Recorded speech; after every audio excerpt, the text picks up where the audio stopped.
All right, let's do this. This is Unfound Live for April 28th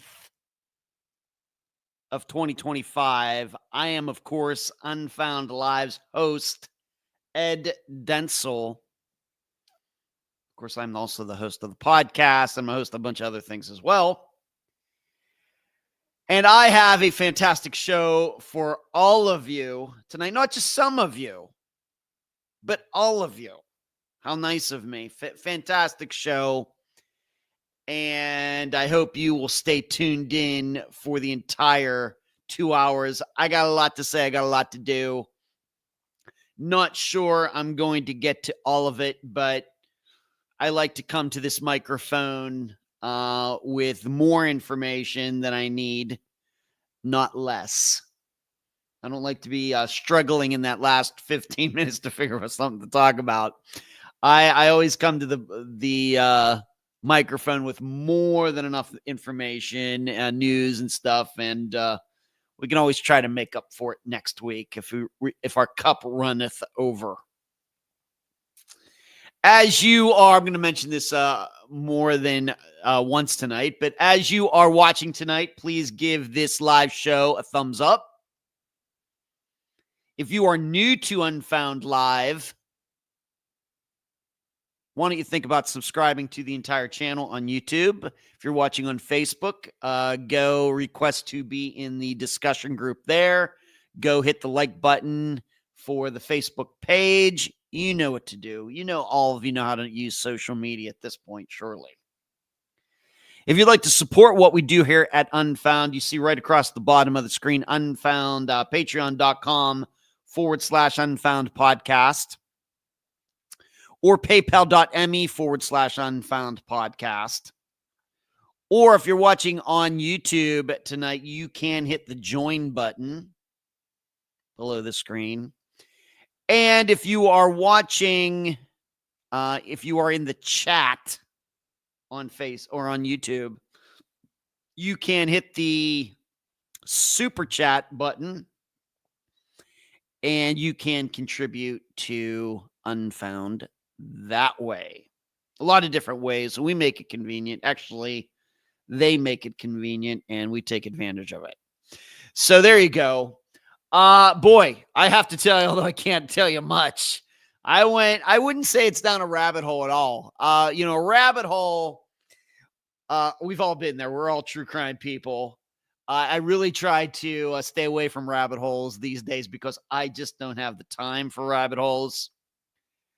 But I went down one today and kind of knew going in, I don't think this is a rabbit hole, even though it's going to feel like a rabbit hole for a while and on a disappearance.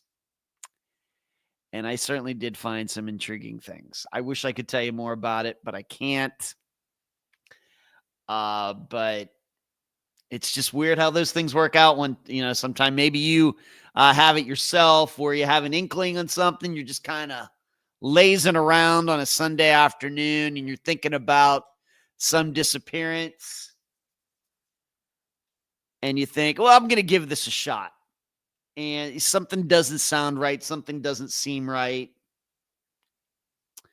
And you start going here, going there, going to Web Sleuths, going to some database, going to the Charlie Project, unfortunately going to Reddit, wherever else. And you're feeling like, man, this is going nowhere. Then all of a sudden you happen upon something. It's like, wow, I think I was right on this. This was not a waste of time. It's kind of what went on, has been going on with me this evening. It has to do with a conversation I had last week with hopefully somebody who will be a future guest. Hopefully. Love to tell you all about it publicly. Can't say anything about it unless the person's willing to go on the record. But that's the way it was kind of. And then, like I said, around 8:30 tonight, so half hour before the show started, it's like, man, I think this is going somewhere. And it certainly is interesting. Maybe all of you will get to hear about it soon. So let's see who's in here. We have maybe a little bit of slowness of people coming to the show tonight. Maybe things are going on out there that some people are not getting in as quickly as usual. But hello, nephew Charles. What's going on? Hey, Charles, do you know that seemingly within the next couple weeks, all of your uncles are going to be taking an RV trip? Did you hear about this? Bros only, uncles only trip. I'm looking forward to it, down to Key West in Brother Brian, Uncle Brian's RV. I did double check with him this evening if this was still supposed to happen. It is. So that should be interesting. Hello, D. How are you? I'm going to talk about you tonight, D, from our show on Friday. And Deborah, what's going on? Sarah, Lisa, Neighborly, Stephanie, Mary Jane, what's going on? Good to see you. Michelle asks, how's the sleep? It's going pretty well, Michelle. Thank you for asking. Had a really good night last night, although I did kind of take a 20-minute snooze today around 1:45 or 1:50 for about 20 minutes, kind of a little pick me up, little pick me up. But it's been pretty good. Last night felt like a regular, just good old-fashioned night of sleep. We'll see how tonight goes. And I do have another session with my sleep therapist on Thursday, and have not spoken to her in a couple weeks. We've kind of spread it out some. But it's going okay. I'm getting work done. Went out and threw the discs a little bit. Went to the gym a couple days ago. Did too much of a leg workout. So I'm getting work done. I'm getting stuff done. And I guess that's the most important thing when it comes to your sleep. Do you get enough sleep to be able to do the things you need to do every day? The answer is yes. I would not say that sleep is back to being my best friend yet. I would say we're still in it's a very business-like atmosphere, I guess we might say, right? We were enemies for a while, and now we have like a business relationship. And maybe soon we can go back to being, besties. But we're not besties right now. But just like I said, I give it something, it gives me something. That's kind of the way it is right now. But thank you for asking. Charles says that RV trip got to be something. Yes, there will certainly be stories, and I will take video and pictures, and we'll see how much of it can be made public, Charlie. What's going on? D again. Lighting. Good to see you. Hey, all. Amy, CRG. CRG and I are now friends on Facebook. That's exciting. What's going on, CRG? CRG, slep's never been my friend. You got to make it your best friend. Got to work toward that. CRG. Staying up all night. I know the feeling. Maybe you need some therapy or something. I'm not here to. I'm certainly not a doctor on that, but I've been fighting through it, and I'm much better than I was just a couple months ago, but it takes some work. Really mostly mental work. So what else? What has been going on with me since we all got together a week ago? Where do I want to start? I had my first one-on-one singing lesson on Friday morning with a woman who is a fantastic singer. I'm doing this lesson through the course that I've been using for a couple years now, called the Ken Tamplin Voice Academy online. I've sort of been doing it. Certainly has helped a lot. But I got to the point where I thought, I think I need a little one-on-one tutorial. And this woman is one of his teachers. And I don't know if I want to get into her name, but she is fantastic. There's many videos, at least a few videos online where you could see her singing and everything. And she was a student at this academy for like 8 years, and now she's like teaching, teach her own teaching class through it. Loved it. On Friday morning. I'm not going to do it every week though.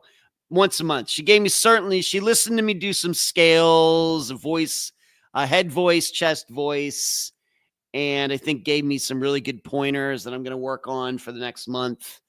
And then we will get back together. She was very encouraging. Luckily, we were doing it over essentially Zoom, and I got a recording of it. And boy, I do not like to hear myself sing. I've gotten to the point after almost 9 years of doing the podcast that I don't mind hearing my voice. That used to, at the beginning, that used to really bother me. As it does, I think most people, we don't sound the way we think. But this listening to myself do scales and things, that's going to take a while because it is weird. I did it today. I did do it. I did listen to my lesson from Friday while I was doing some other things, and I could hear, her giving me some pointers, and I was jotting down so I don't forget what I need to do when I go back to my singing tomorrow. I don't practice singing on the 2 days where I have to talk a lot, which are Sundays and Mondays. So as I was listening to her make instructions while I was doing my scales, that is weird, but that's what I got to do. So it was good. I'm going to think the next lesson with her won't be till early June, but I'm working my way. As I've said a long time ago, I want to get to the point where I can show up at a karaoke place and really wow everybody, be a good hard rock, heavy metal singer, and maybe I'll even get into a band. Who knows? Who knows? But it really went well, and I'm glad I did it. We're going to do it again. And sometimes I think I've been doing okay by myself, but now that I've had the one-on-one interactions, I think I have to mix that into what I've been doing. Moving on. Trivia last week, I was the only person there. Everybody else on my team had something else to do. It was a little bit of a disaster, but not a total disaster, in that I didn't play very well by myself while I was not good. However, I got enough points that we're still in second place, and we're only behind first place by a little bit. So a lot of teams blew it on Wednesday night, and that really saved our position in the standings. That was the third week. So the first 2 weeks, my team won. And then, like I said, last Wednesday, nobody else could show up but me. I mostly have a team of teachers, and they have, it's getting toward the end of the year, so they have to go to this meeting, that meeting, preparing senior stuff, graduation stuff, or whatever, or something. And so I was there by myself. And Bandit, I miss a lot of questions. Oh, my goodness. But I got enough points, like I said. We are still well in the running. And I'm thinking that's the last time that I'm going to be there by myself for a while, I'm hoping. So we'll get back to it on Wednesday. I think we went in, what were we, maybe 15 points ahead in first place. And now we're 11 points behind, which is really nothing at this point. Something like that. So thank goodness. So moving on, inadvertently, by mistake, I got to see a rocket blast off last night. It was one of SpaceX's Falcon 9s, one of these rockets that carry the Starlink satellites. It's the whole Elon Musk thing. And I was out on the balcony over here by the elevators, and I was looking up into the sky. Of course, I'm used to seeing helicopters and jets and everything fly all over here. And it was this really weird orangish red light up there. And, at night, you can't really tell distances very well. If you look out on the water and you see a light out there, it's really hard to tell how far that boat is offshore. You don't know how big the light is. Nothing. It could be way up high on a mast or something. You just don't know. So it's like looking up in the sky, kind of the same thing. You see a light. Well, how far is that away? And sometimes, when I'm looking out here, you have to be really patient because sometimes some of these stars or planets like Jupiter or whatever are so bright, they seem like they're a jet, and really it's just a planet. Of course, you can make a mistake the other way too. But so I'm seeing this orangish red thing. I was like, man, I've never seen something like that before. And then I remembered that rocket was taking off from way over at Cape Canaveral on the other side of Florida. And that's what it was. And that reddish orange, that was the streak of the rocket engines. That was pretty cool. And I wish I would have known what it was sooner. I could have gotten some video of it. By the time I realized what it was too late to get to my phone because I maybe saw it for like 10 seconds and then it went behind a cloud. And we know it's moving so fast. It's, and it's going the opposite direction from where I am. But, it gets high enough in the altitude, everybody can see it. So that was pretty cool. And I think the last time I saw a rocket going into space was like, it's weird how I remember this. It was 2002 because I remembered where I was when I saw it. I was down at, Green Valley High School in Henderson, and I was taking this martial arts class that was being held at the high school. And as I was leaving the class, looked up into the sky to the west, and some rocket from Vandenberg in California had just blasted off. And it was this crazy red or like yellow and green streak. And it was, of course, that's, kind of, even closer than Cape Canaveral would be, kind of. And that was fantastic as well. That's the last time I've actually seen a rocket go into space. My brother Brian and I keep talking about taking his RV over for one of these takeoffs and seeing it firsthand, the rocket on the pad and actually seeing it leave the earth and everything. Maybe we can make that happen. Last year, we did go like a year ago now. Man, time flies. We went over there and did see the launch pads and everything, but nothing was going on. So I saw that last night, and I'll get into the reason that I was out there in the first place here in a bit. And then finally, I don't think it's necessarily naughty what I did, but this past week, I got sick of my balcony furniture. Now, remember, I rent this place. Almost all of the furniture in this condo is not mine. Not mine. The TVs are not mine. Of course, the appliances, not mine. The thing the TV sits on, not mine. The couch, everything else. This table with a computer sitting on, not mine. No, this chair that I'm sitting is mine. But the furniture that's out on the balcony, not mine. But it was junk. You have to remember, it's been through a couple hurricanes. It's facing the west. It gets the heat, the sun on it for all these years and everything. Seriously, this furniture might have been as old as this building. The cushions were not good. It was ugly. And I think, you know what? I'm going to do this. I'm going to do this condo owner a favor. I'm in the process of throwing out all the furniture and buying them new furniture for the balcony. I know I'm a very nice guy, but this stuff was rusted. It was metal and it was rusted. Everything. I don't even talk about it. It was bad. And, I was like, I would like to sit out there on that balcony, but these chairs and everything, they're non-sittable. So I said, I'm getting rid of it. And I went on Amazon and bought new furniture, there were 2 tables and 4 chairs out there. I, out of my own pocket, bought 4 chairs and 2 tables to replace them. So, and I'm not getting a bill. It's just like, okay, they've been fine renter, owners, and they kind of have given me at least a little bit of a break on the rent and everything else. So I just started throwing their furniture out. But the new furniture is not put together yet. It's sitting right there. I have to put it together. It's like IKEA or something. The furniture is sitting in boxes right to my right. When I find time to do that this week, that will get done. So new balcony furniture for me. I'm all excited about it. Boy, I am domesticated.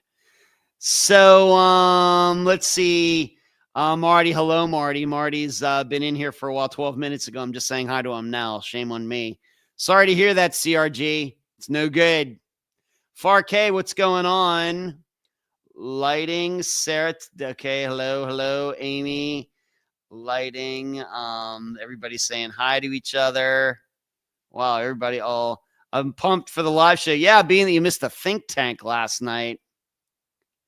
I'll be excited for the first time we get to hear the singing voice. Yeah, well, that excitement could change very quickly, Morty.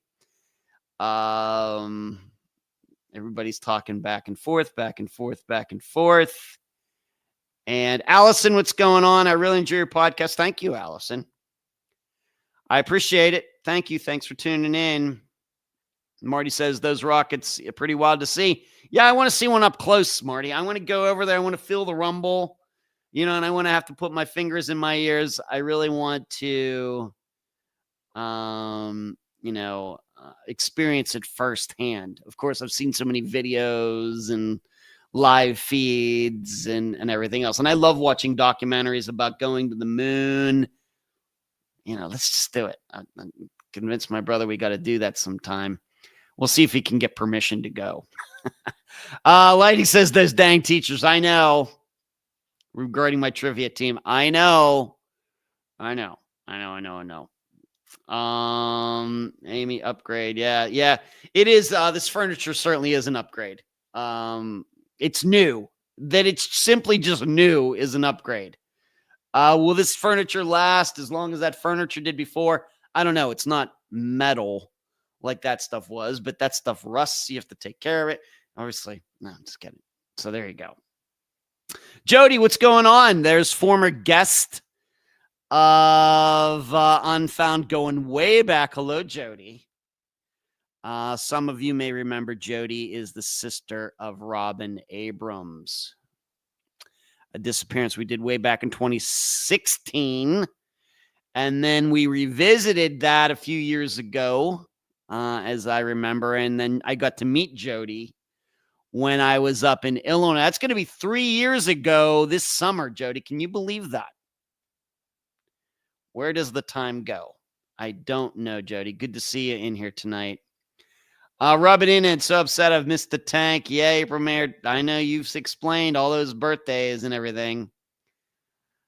Non-sittable has to be among the least desirable characteristics of the chair. It's probably the least desirable. Yeah. Unless it looks nice and it's really expensive because it's like from the 12th century or something, Rockford. Otherwise, absolutely true. There's everybody talking back and forth to each other. All right. So that's what's going on with me since last Monday. Dad's good. I talked to him today. He's 88 years old. He's feeling sore, joints and things just don't work like they used to, but he's fine. But I talked to him today. We talked for almost an hour, going through, talking about all sorts of crazy stuff. All right, let's get into the true crime part of the show, which will go for the rest of the time. And I have to start right here in Pinellas County, if you can believe it. How many of you saw that there was, I don't know if this made national news or not, but there was a pretty considerably big boating accident that happened here right over there, right in that direction, about a mile last night. I don't know if you follow me on Facebook, you know about it, but if you don't, then you might be a little clueless on it. But I think it did make national news. And there is a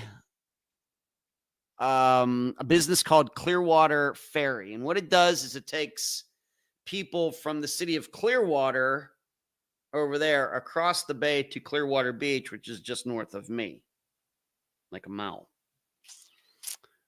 ferries people back and forth. And really, it's just a huge it's like a huge pontoon boat. So those ones that you see, like you go out to some lake, it's like a really big one of those that can hold like 40 people. And of course, they can only use it when it's not too stormy out and the waves aren't too rough and everything, which last night was a beautiful night. Well, the ferry was coming from Clearwater, so it was going from east to west. So it was coming to my side of this small bay here, not the actual Tampa Bay is way over there by the city. This is a smaller bay waterway right here. And another boat came up behind it and it was like this other boat used the ferry as like a ramp. So the ferry's like here. Other boat comes up behind going really fast, comes right up and like does like Dukes of Hazzard on it. And like, I think the second boat actually stayed up on the ferry for a while and then it went into the water. There's actually video of it. And I did post a link to the video on my personal Facebook page. And you can there was like a security camera that was pointed out or some sort of camera pointed out on the water that caught it. And it was still light enough because it happened at like 8:45. The sun's already down, but it's still kind of light out. You could just see it happening. And that boat, the ferry is, of course, going really slow. And that boat was just flying. It was one of these boats that has like 3 outboard engines on the back, and it has like the steering is like in the center. It's a very common type of boat here in Florida, like for fishing and everything. Like 3 outboard engines making all sorts of horsepower, and the steering is like in the center. It's not like one of those big, what they call cigar boats, speed boats, but these things are pretty fast too. But they're usually pretty much used for fishing, I think. I've never been on one of them. It's not like it has a cabin, like you can go down under, nothing like that. But the ferry's going like 2 miles an hour, and this boat must have been doing 20 miles an hour. And it just comes right up behind it and hits it. And the second boat, the boat it was in the wrong, kind of stayed there for a little while. And it does look like it finally fell off because here's the thing. The person riding that boat didn't stick around. It was a hit and, I guess you call it a hit and run. So of course the ferry stops right in the middle of the water there. The other boat takes off. And if I would have been out there by the elevators, sometimes where I hang out, I would have seen that boat because it was up there, went zooming down past me, and they ended up catching the guy as he was trying to put the boat on his trailer down at the Bel Air Causeway, which is the causeway I use, like essentially a bridge, to go over to the main lake. Like when I go to trivia, when I go to the grocery store, there is a boat ramp right there. That's where they caught the guy trying to put his boat on the ramp on his trailer to get out of there. His name is now public. His name is Jeffrey Knight, which is really funny because I had a supervisor. I worked for a company where the owner's name was Jeff Knight, in Las Vegas.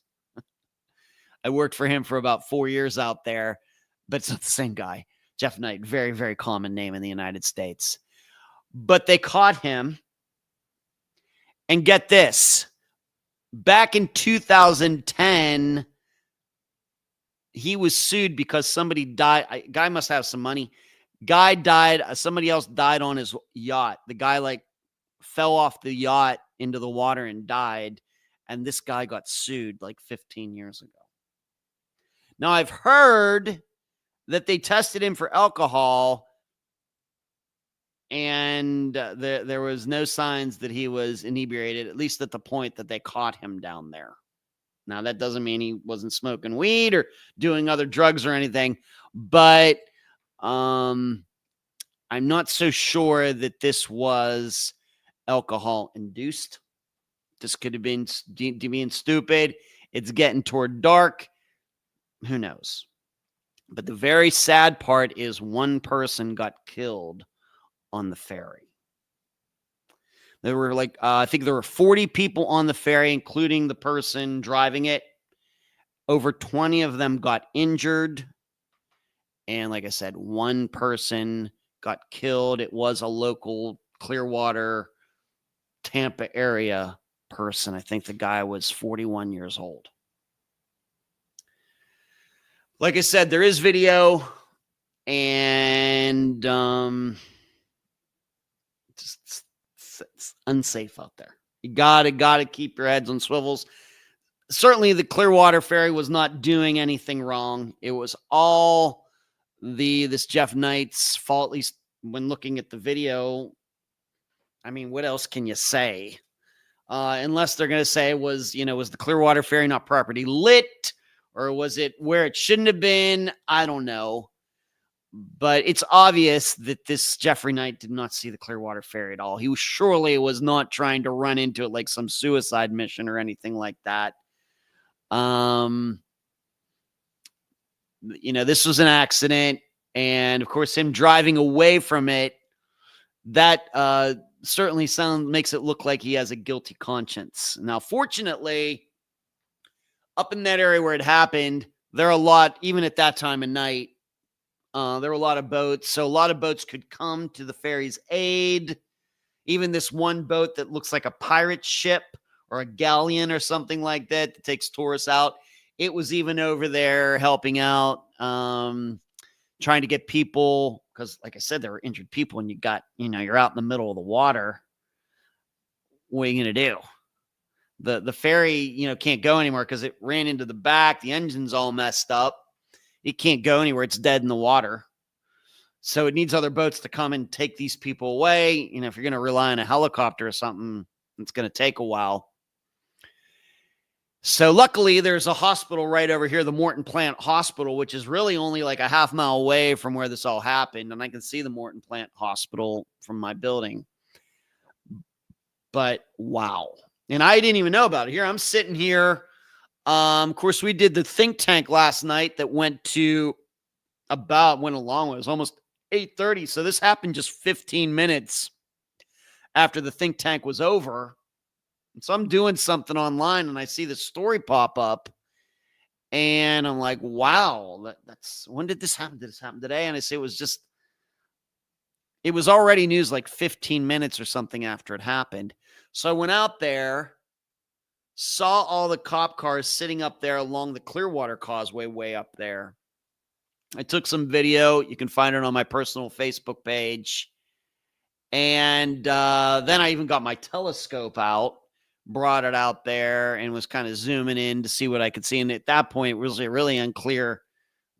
Some reports were that it ran in, it wasn't a collision, but the ferry had run into a sandbar, which certainly is possible over there.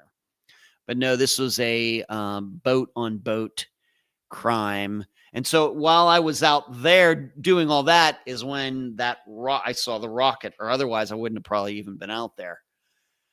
So very, very sad. I have quite a bit of boating experience.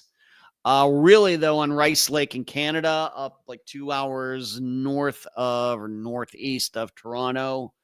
Been all over that lake, going back to like when I was 8 years old.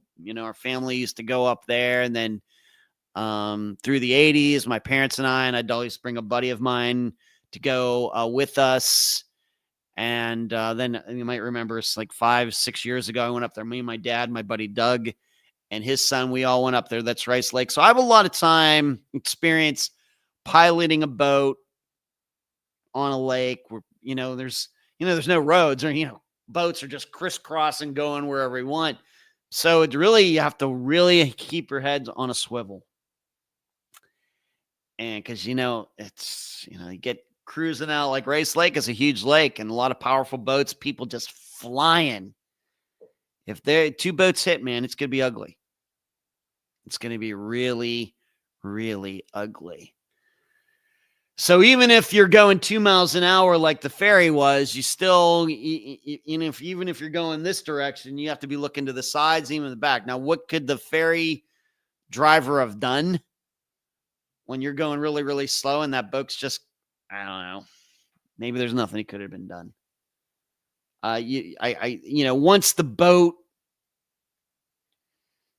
is 50 feet away, it's too late. even 100 feet, the boat's going so fast. Boats, when you cut the power, they still keep drifting. And by the time, even if you try to get into reverse, it takes time for that. You're going to hit whatever's in front of you going that fast. So I don't know. I don't know if there's anything anybody could have done if you're the ferry operator with that boat coming up like that. Maybe, if it's coming from the side, maybe you see it, maybe you can steer away. You could, slow down or something. But when the boat's coming right up behind you, there's nowhere to go. There's nowhere to go. Very sad. I mean, to me, that's the first accident like that I've heard about in this area, but I could be wrong about that. Since I've moved to Florida, I've not been on a boat at all. I got all this water around me. I've never been on a boat. Never been on a jet ski.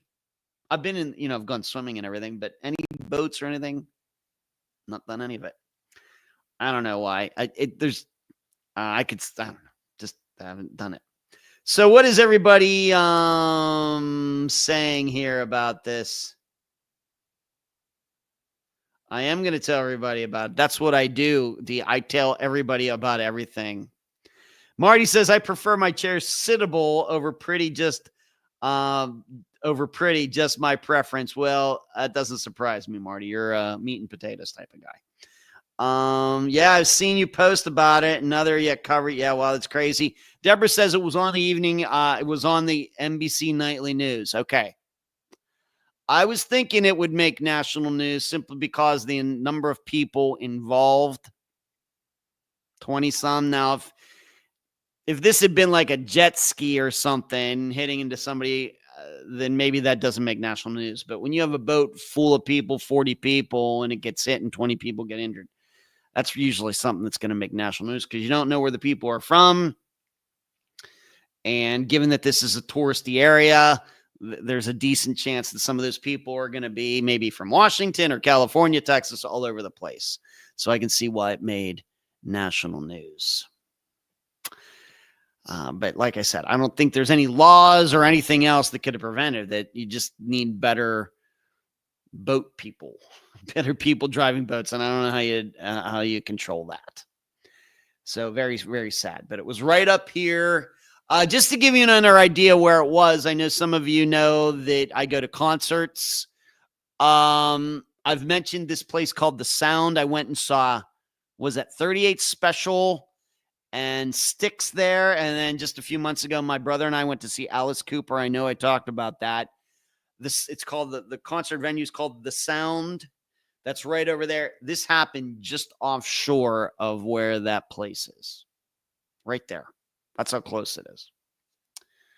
So, all right. Let's get to all the other stuff that is going on that I want to talk about. First, the Tiffany Reid poll. I think the Tiffany Reid episode is a landmark episode for the reasons that I stated. Tiffany's disappearance, a somewhat common type of disappearance where you have a teenager, leaves the home, never seen again. Did she run away? Did she get abducted? Did she commit suicide? And this is a type of disappearance that all of us really, really need to understand a lot better than we do. Because too often, as happened with Tiffany, it was, oh, she ran off. She'll be back. Yeah, and that works until Tiffany doesn't come back. And it's 5 days later, it's a week later, stuff's found an hour away. Yeah, it works. Those kind of things work until they don't work. And that's why we have to get a better handle much quicker on the type of disappearance that it is. Did Tiffany really run off? Did she get abducted? What was going on in her life? And all these things. And in the blog that I write at Patreon, so patreon.com/Unfound podcast, it's just $2 a month, people. I went through what should have been done. And this isn't a hindsight 2020 where I'm trying to make it like perfect conditions or anything else. I really try to keep it realistic. And just, you have to be very, very efficient when it comes to the types of questions that you ask in these types of disappearances. Yes, we could say about all these disappearances, time of the essence. Yes, of course. But in this type of disappearance, given that there are a few different ways you could go, you need to narrow that down, because there's no way, if you're going to investigate this, that you can investigate a runaway situation, a suicide situation, an abduction situation by a stranger, and an abduction by someone she knew all at the same time. There's no way you can do that. So you have to figure out what is the most likely scenario. You could end up being wrong, but that's better than what is happening right now. But the Tiffany Reid poll that was posted in the discussion group, overwhelmingly people think that Tiffany was abducted by someone she knew. I agree with that. Now, what was interesting in the think tank last night, and once again, anybody wants to be a part of the think tank, Rockford's in there, Marty's in there, some of the other people in the chat are in the think tank. You'd love it. Most people thought it was somebody that she knew, but it was interesting that who that could be differed. You know, from her boyfriend to, and I don't want to get too much into it, but other guys that Tiffany surely knew. And of course, there was mentioned there was a sex offender who might have known Tiffany. She might have known him.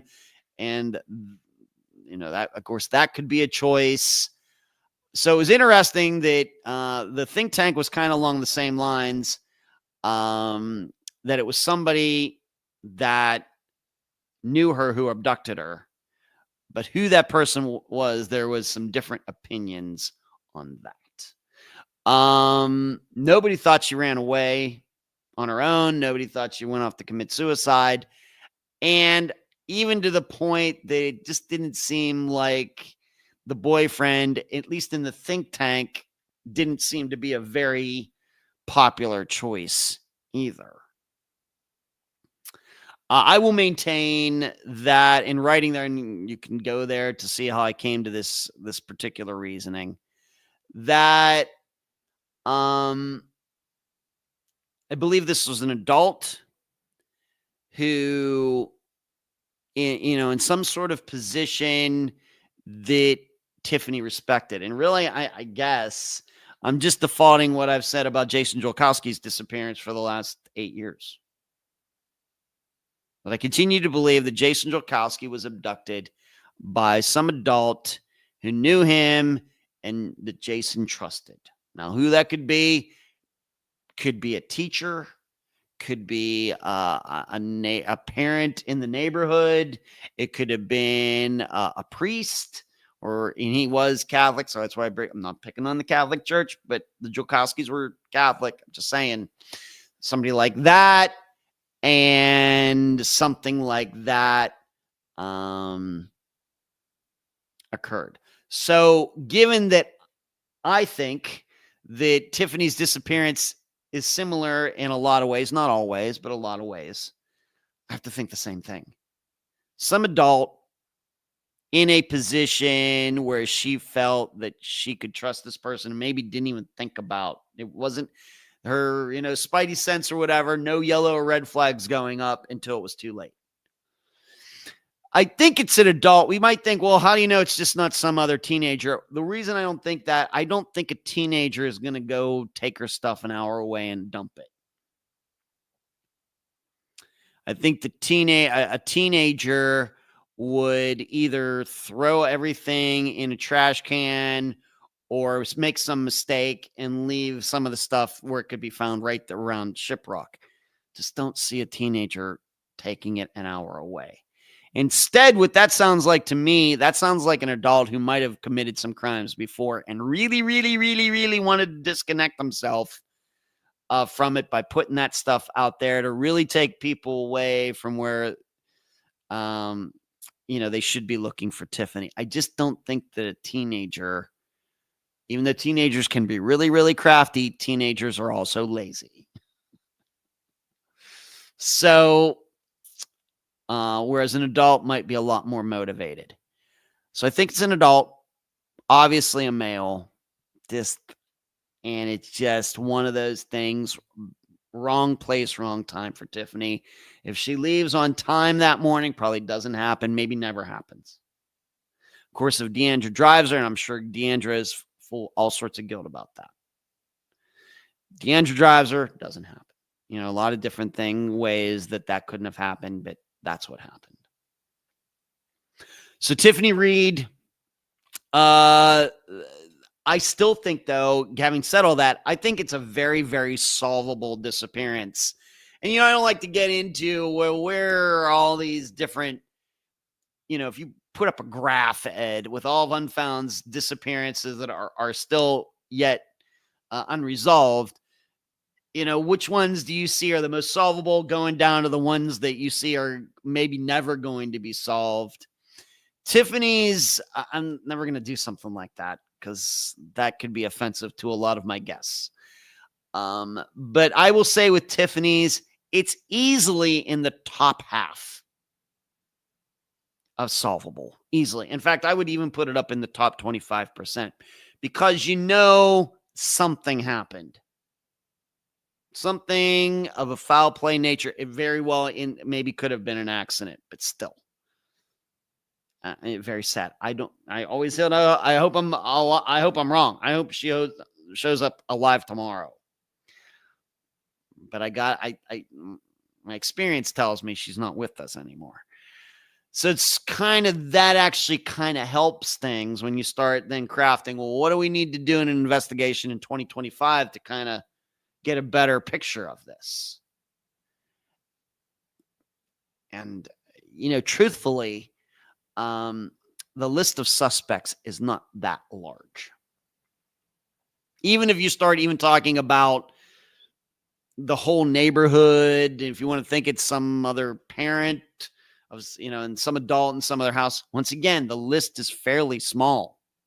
And now you have the benefit. I know time obviously in a lot of ways hurts investigations, but sometimes it helps. And you could start maybe looking into the people who lived in that neighborhood. Did any of them become sex offenders?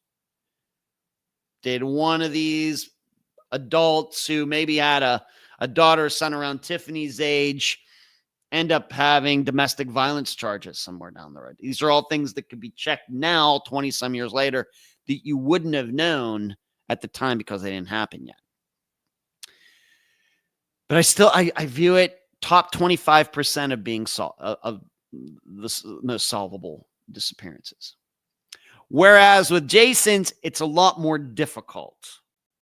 And mainly because he's a guy and he was 19 years old and he was kind of big for his age. Women much more likely to get snatched off the street. 19-year-old guys, a lot less likely. And that's what makes it a little harder to decipher regarding this. Whereas I just think when it comes to women's disappearances in this particular type, I think they're easier to understand. That's me. Marty says think tank is wild. Marty says, even though I missed the think tank, I don't believe the boyfriend was involved. Deborah says the stepdad. Amy says a family member. Okay. Worth looking into. I can't argue with it. It's not maybe the way I go, but certainly at this point, those things should be checked out. And, Deborah makes a good point when these kind of things come up and you hear about there's a new guy under the roof and everything.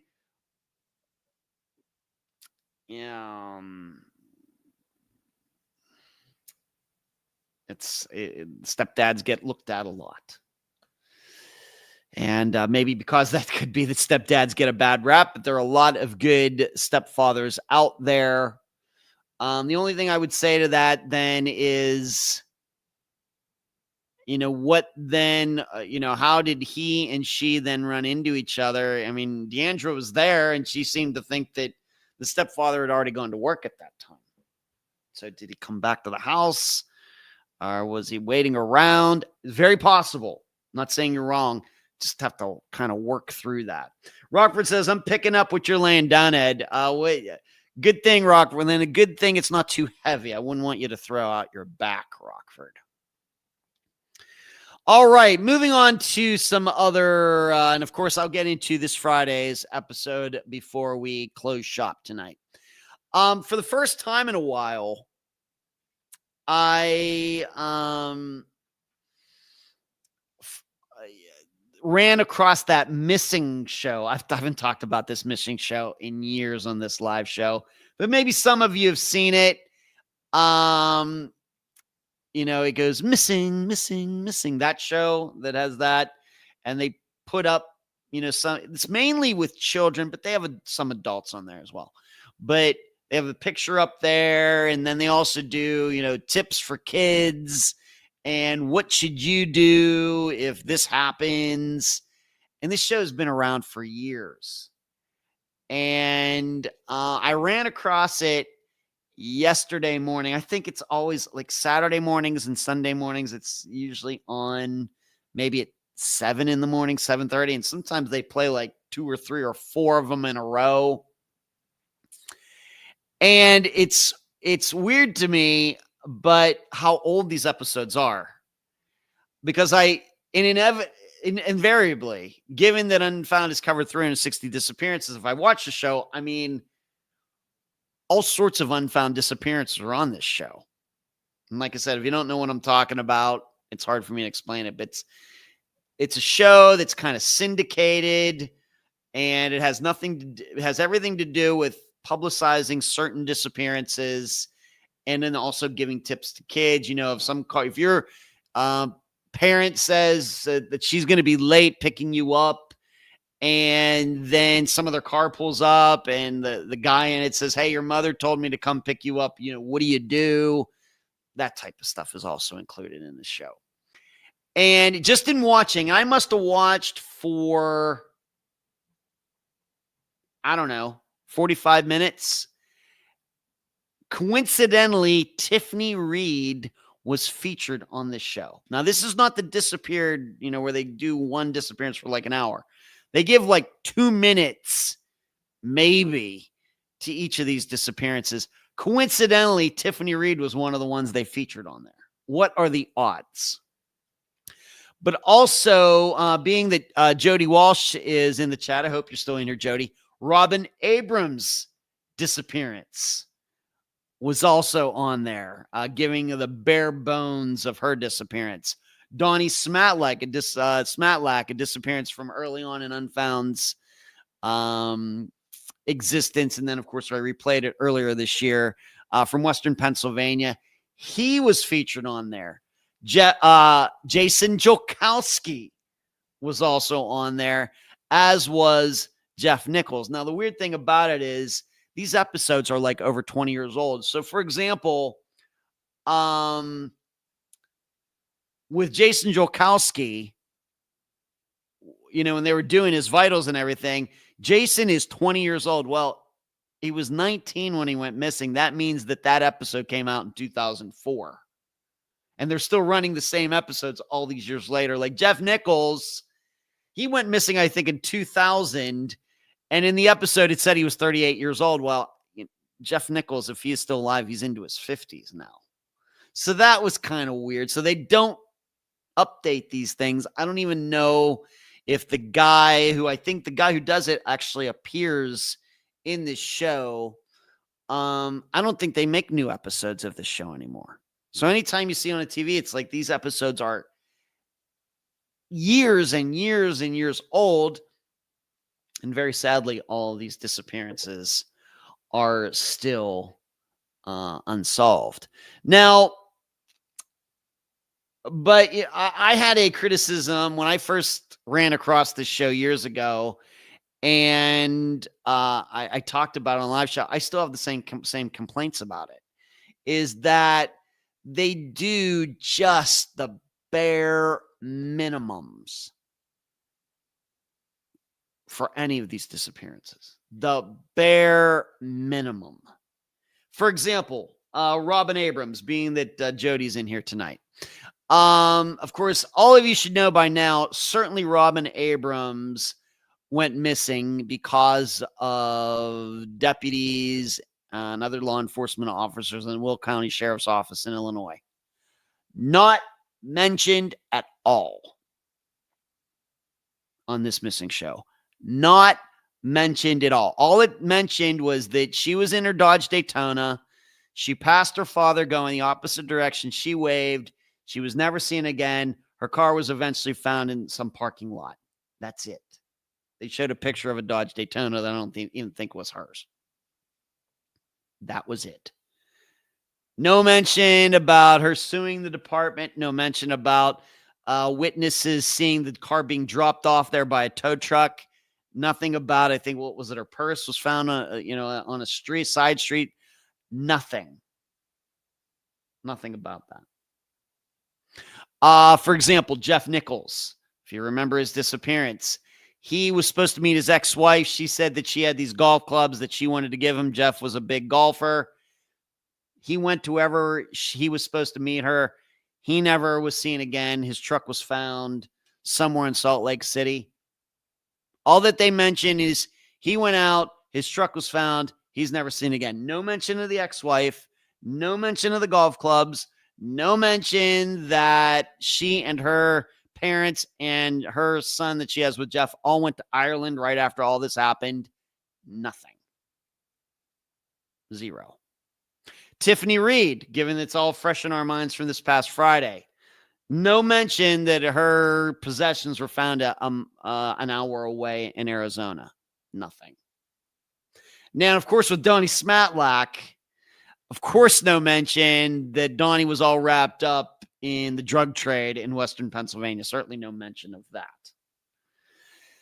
So they just do the bare minimums. And I mean, I guess I can't complain. I guess it's better than nothing. But what I also do is, when I'm sitting there and watching this, what I do is, I can't help myself. All these other disappearances that are shown on this show, I just start going to the Charlie Project and saying, well, what's the real story? Okay, this disappearance, this is what they say on the show. Well, what's the real story? And it's the way for all of them. The biggest details, I would say in some points, in some respects, the most important details are left out of all of those disappearances on that show. This is a show that's still living in a different era when, you're giving the bare minimums and you're showing a picture of the missing person. Well, if you're doing a show and the episode is over 20 years old, those people don't look like that anymore. Now, sometimes they have like age progression for kids and things. I don't know. I doubt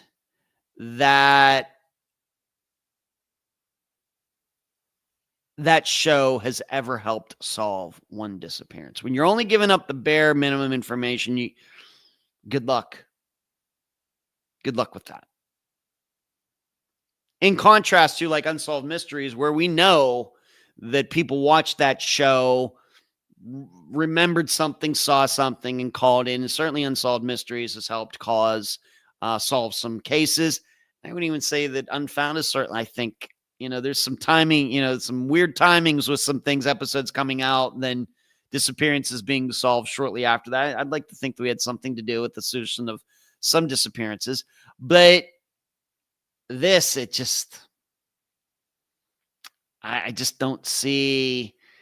It's one of those things that looks like the greatest thing in the world, but really probably is not moving the needle at all.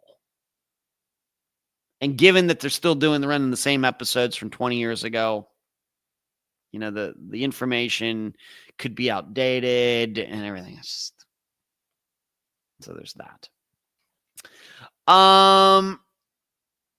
Deborah says that she was uncertain about what and where stepdad worked. That's true, Deborah. But I think she did say that her stepfather was already gone by the time Tiffany left that morning, I think. And I think, would not Deborah know if, he was still there and Tiffany went and asked him for a ride?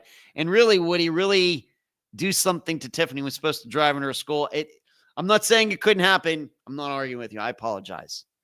I'm just trying to thinking out loud here, Deborah. We very well could have been involved. Just have to think about how that could have happened. Rockford, your balcony furniture was sittable when the episodes first aired. Good one, Rockford. Good one. Yeah, Deborah's laughing at Rockford. And hello, Fishing. Good to see you tonight. Thanks for making time. So if you've not seen that Missing show, maybe you need to check it out for yourself. Check your, the guide listing. You can hit the guide on your remote. And maybe see if next Saturday or Sunday morning it might be on locally if you want to check that out just to see what I'm talking about. Moving on, trivia. I know she's in here. D had a good time on Friday. We got it done. D stumped me with a lot of trivia again. I think what we're learning about me is that, man, I am great at trivia when the concern is unfound zone cases. Outside of that, I seem to not know as much maybe as I should, or I don't know. But let's just put it this way. Last week was not a very good week for trivia for me. Between Wednesday night trivia and trivia on Friday with D, wow, my ego got bruised last week. My trivia ego deeply bruised, like black and blue purple. Like when you stub your toe, go into the bathroom at like 3 a.m. You wake up the next day and your big toes like 7 different colors. That's how my ego got bruised last week when the topic was trivia. Lighting says Taylor with Stitch, also known as Tater. Lighting, where are you? Are you talking to me where I am, Lighting? Are you asking me where I am, Lighting, or who are you asking where they are? I'm in Clearwater Beach, Florida. That's where I am. So, but I'm going to do it again. I'm guessing that we're going to do that again this Friday. D, if you're still in here, you let me know on that. If we're going to do that on Friday evening again. Also, what went on, it seems like yesterday, but it was Saturday. It's so weird. Had a meeting with my assistants, Eric and Cherie, on Saturday evening. Just kind of me going over some of my insights of what's been going on with the podcast and some other things. And we had a good meeting. I always cherish the opinions that I get. And I think that I'd like to think that I'm a good leader when it comes to having people who assist, because I really listen to what these people have to say. They know that I don't want my butt kissed. I don't want to be, one of these was Emperor's New Clothes type of thing where everybody's afraid to say that, the emperor has no clothes on. That parable, whatever it is. I'd like to think that I'm not that type of person. So we talked for over an hour about what's been going on with the podcast and what's going to go on the rest of the year, and some of my complaints about what's been going on, and can these things change? And so I appreciate them getting to, I guess, given that we got together on a Saturday night to do this, it just shows, I guess, what kind of social lives we don't have. But I think that with Eric and Cherie, we're all around the same age. And so we're all Gen X kids. And I think that helps in relating to each other. And it's been a while since I did one of these meetings with them. And I mean, for a lot of different reasons. So we'll see what comes of it. But I wanted to get together, and they always have interesting things. I have to say, they're much more in tune with the overall true crime vibe going on out there than I am, simply because I'm just so concentrated on what I'm working on and getting episodes out every Friday. And probably that's one of the reasons, going back to the trivia with D, that I don't do so well on the trivia outside of Unfound Zone stuff. But they're much more in tune with because they do listen to other podcasts and make time, and they know other people in the community, better than I do. And so they can give me feedback on that stuff too. So we had a productive meeting, and I appreciate them saying that, giving me their 2 cents. Deborah says he probably left. Our stepdad probably left thinking she'll be leaving soon. That's why I was thinking he waited down the road for her. Okay. Maybe.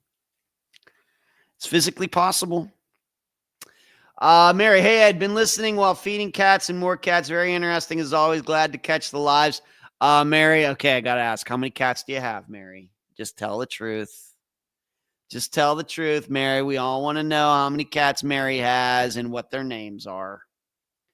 What did I miss? I was just joking around, D, that you really stumped me this past week, and my trivia ego took a beating last week.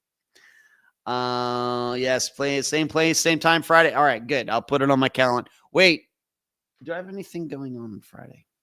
Hold on 1 second, D.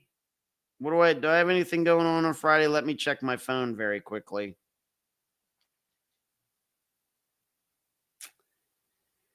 What is today? No, Friday. Yeah, we're good. All right, May 2nd is all good. All right, very good, D. Bye, Mary. I guess I'm the only one watching here on the book. So the ferry crash made me think of Unfound and Ed. Very sad. Yeah, I was talking about that, Mary. Yep, that was right off the coast, kind of, from where I am. About a mile away, maybe not even that. About a mile away. Haha, I love to talk cat. Too much probably. Haha. Don't get me started. 9 inside 6. Oh, Mary. 9 inside cats, 6 outside strays. You know that adds up to 15 cats, Mary. You have done the math, right? Mary is a cat lady. Oh, my goodness. Let's move on to another topic that you see there in the headline for tonight's show, and that is about Casey Anthony. I'm not going to get into the previous problems that she had and how she probably, many people believe that she killed her child and all that stuff. But you do know that she's trying to work her way back into the true crime community by being calling herself a legal expert and researcher and doing things on TikTok and Instagram and wherever else. And she's doing this all with a straight face. All of you do know that, right? Probably have seen the news, and everybody is outraged about this. Here is my, yes, I know. Yes, let's change the subject. We do love some cats. We can change the subject, Mary, but we're not changing it to the subject of cats. But here's what I want to say about that. Here's something that all of you are going to have to realize. What she's going to do is going to be very popular. I'm not saying it's going to be good.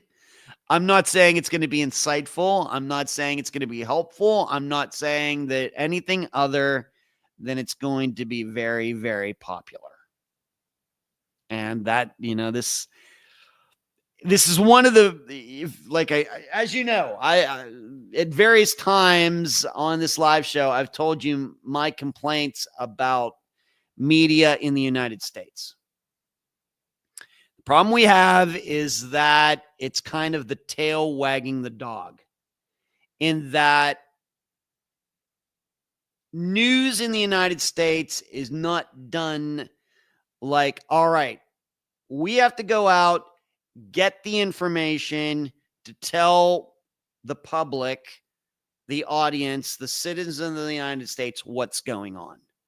That does not happen in the United States today. Not for politics, not for sports, not for entertainment, nothing. That is not the way we do news anymore in the United States. This is not like, Walter Cronkite circa 1973. Instead, because everybody is so desperate for an audience, each of these media places, whether it's ESPN, Fox News, CNN, pick one, the Washington Post, the New York Times, the LA Times, New York Post, wherever, they only tell their audience what it wants to hear. They don't want to take any risks that they're going to lose their audience. This is why you talk about everybody thinks so polarized, the media is so polarized, and why does it seem so crazy and everything else? Why when you turn on ESPN, these days does it sound so crazy and everything? Because they're marketing to 25-year-olds. That's why. Why is most of it unwatchable? Because you're probably 53 and trying to watch something that's in a demographic for 25-year-olds. It's also the reason that more and more, like sports radio, is just turning into gambling, because that's where the money is. They don't want to talk actually anymore about batting averages and who's the best pitcher and everything. No, they have to get in there with the odds of this guy doing this and this woman doing this. That's why media sucks in this country. Everybody is so desperate to reporters, everybody else. They're so desperate. They're so afraid that they're going to say something wrong and they're going to lose their audience that they will say anything the audience was there. This is why one of my favorite movies of all time is Network from the 1970s, directed by Sidney Lumet. And that's where the saying that came from that movie, Howard Bill, when he says, "We'll tell you any SHIT you want to hear." That's what that means. The truth and facts don't matter.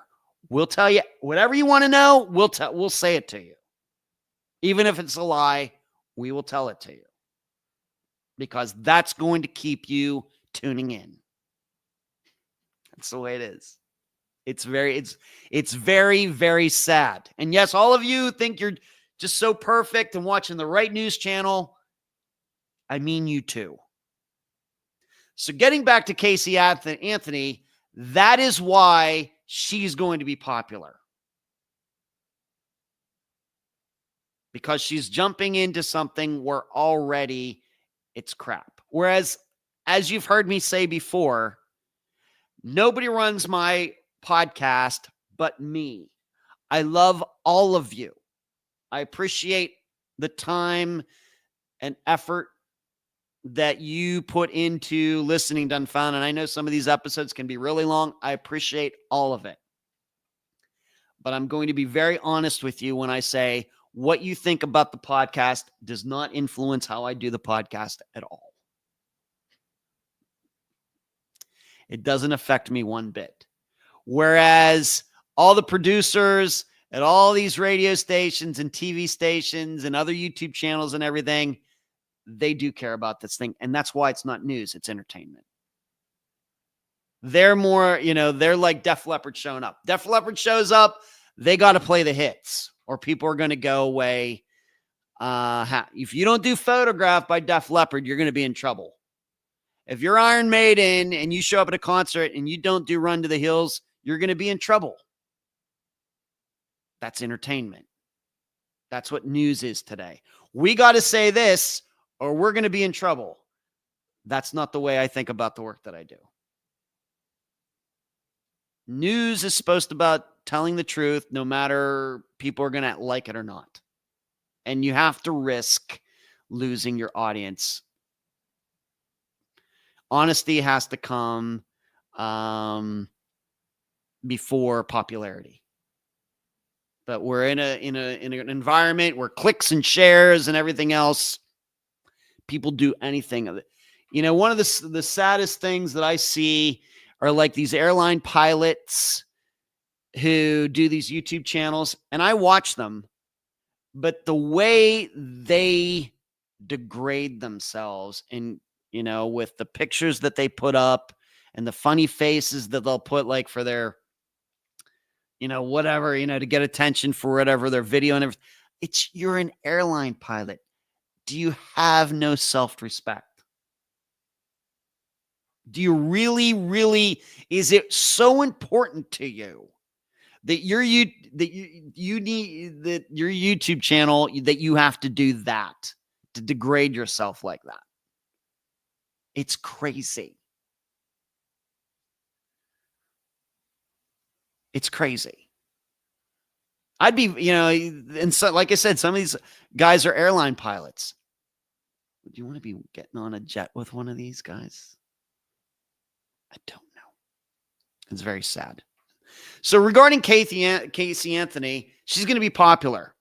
What I predict is going to happen, it's going to be what I call the Howard Stern effect. Do you know what that is? And this is true. But this was, remember his movie way back in the 1990s called Private Parts? And I'm not even a Howard Stern fan, to be honest. But back when Howard Stern was on regular radio, and of course he was getting fined by the FCC for this and fined for the FCC for that, and all these groups were coming out and hating him and everything else, they were doing studies about listenership. And this goes back to like the 1980s into the 90s. What did they find regarding Howard Stern? The people who hated him listened longer than the people who loved him. True story. That is why Casey Anthony is going to be popular. There are many, many millions of people who probably hate her, but they're going to tune anyway just to see what she says and what she does. It's horrible. It's a horrible, horrible part of human nature. Animals don't do that. Animals don't do that. Humans do.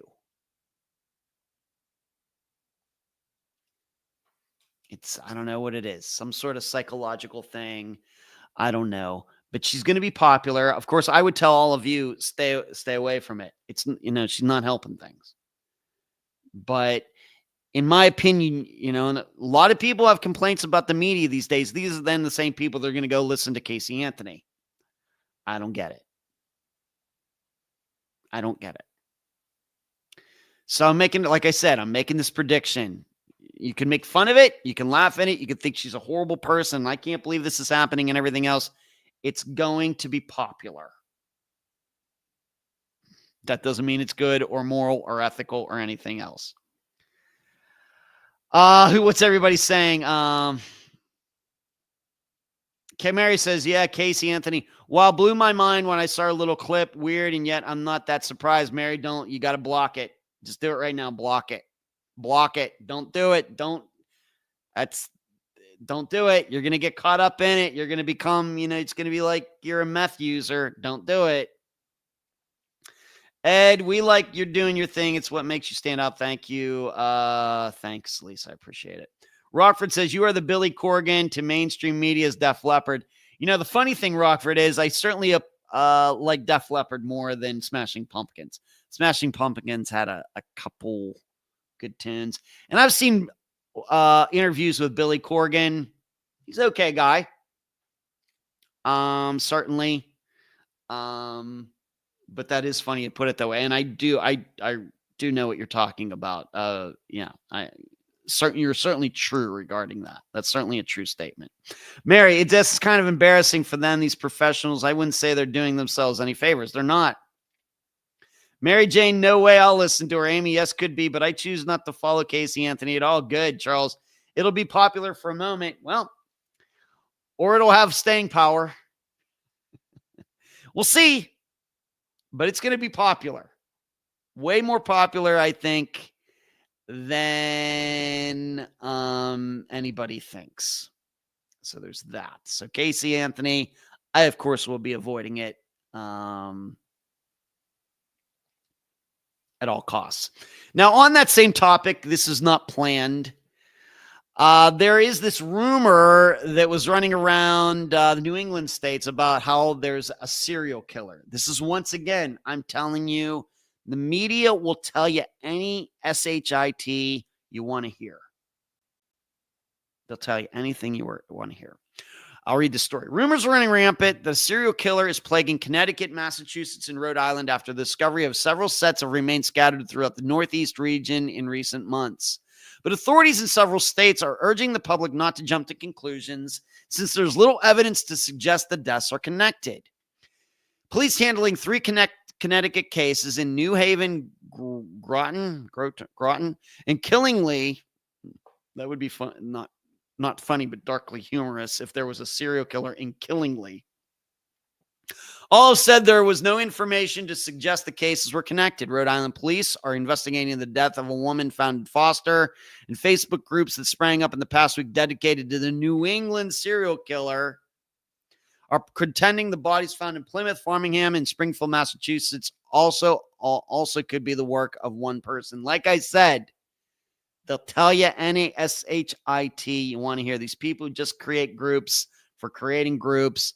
Look how many, get some advertising going. It's total disinformation. The Nazis would be looking at it and saying, man, these guys are good. With this propaganda and everything. The city of Groton police announced Friday afternoon that they made an arrest in their case and the victim and suspect knew each other. Groton, I know I'm killing it. Mayor Keith Hedrick said the case generated many rumors and fear-mongering. Comments on one of the Facebook groups led Nannergansett police in Rhode Island to search a beach in that state Monday for potentially 6 bodies left by a serial killer, but later it was determined the posted tips were a hoax. Can the police, I got a serious question. Can police not tell when a hoax is a hoax? They get a tip, there's 6 left by a serial killer, and they actually went and checked it out.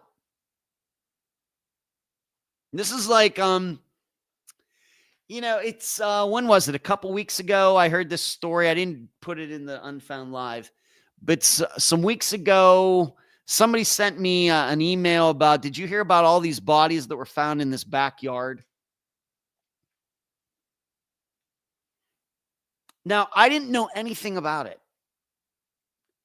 And just a reading, I'm like, that's crap. And it ended up being a hoax. I don't know. I don't know. People just don't have, I don't know. Do people not have a nose for this stuff? Can you not tell a hoax or something like that when you hear it? The problem is I think that people do have the ability to sniff this stuff out, but they're so interested to hear about some new serial killer, some fear mongering out there. They want to be afraid of something. They want to be excited about something that they'll believe anything. I have to admit, I'm not looking for that kind of excitement in my life. I don't know. We made sure we took every step we needed to, said Nannergansett. I hate that word. Detective Sergeant Brett Kuzman. We had cadaver dogs from the state police, which were great, but we found nothing. He said his department began receiving calls from concerned residents on April 19th after the serial killer Facebook groups were created, and several posts seemed to spell out a particular location on a beach. Yeah, people are just going on the Facebook and talking about serial killers, how their bodies, and people believe this stuff. It's like the whole thing, like Jeff Wise and I have gone back and forth about, there's a guy that has a YouTube channel. He's getting all sorts of millions of views because he says that Flight 370 got sucked up by a UFO. And so this is why I say, well, Casey Anthony, well, she'll be popular for a moment. This guy is talking about Flight 370 getting sucked up by UFO, and he's been doing this forever, and he still get tons of views. I never underestimate the public's desire to be fooled. Kuzman said, all right, so April 19th, it drew our attention. We were ready to hit the ground running. I can't believe this. This guy should resign. Monday, but we knew logistically it would have been difficult to hide 6 bodies there. He said at least one other expert in serial killing said investigators and the public should consider that each of the cases represents a human being who was loved and missed, which should not be taken lightly. This is not just a missing person, said retired New Britain Police Chief James Wardwell, who led a team that arrested and convicted professed serial killer William Devin Howell, who killed 7 people in Connecticut in 1 year span in 2003. Never forget they are sisters, brothers, sons, people who are loved and missed. Departments deny link to serial killer. New Haven police said they believe the death of Denise Leary, who had been reported missing before her remains were found, where it was not due to suspicious circumstances. And Connecticut State Police said they don't believe the skeletal remains of a man found on April 9th in Killingly are connected to any other deaths. There's no information at this time suggesting any connection to similar remains or discoveries. The spokesperson also said they don't believe there's any threat to the public. The case has been posted on the National Missing and Unidentified Missing Persons site, otherwise known as NamUs, after the man could not be identified through an autopsy. We are aware of speculation on social media of a serial killer who is alleged to have murdered Denise Leary, not Dennis Leary, the comedian. That's funny. Denise Leary. Ms. Leary was reported as a missing person on September 30th, and her remains were found a short distance from her residence on March 20th. The cause of her death has been ruled undetermined by the Office of the Chief Medical Examiner. However, there were no signs of foul play found during her autopsy. A woman found in a cemetery in Groton also could not initially be identified, but City of Groton police announced her name and the name of her alleged killer at a press conference on Friday. A spokesperson for the FBI in Connecticut confirmed Friday that they were assisting City of Groton police with the investigation, but declined to comment on any other cases. Chief of Groton Police Chief David Burton said there's no information that links our incident to anything that took place in the state or outside of it. It's all very pathetic. It's a dang shame that these things happen.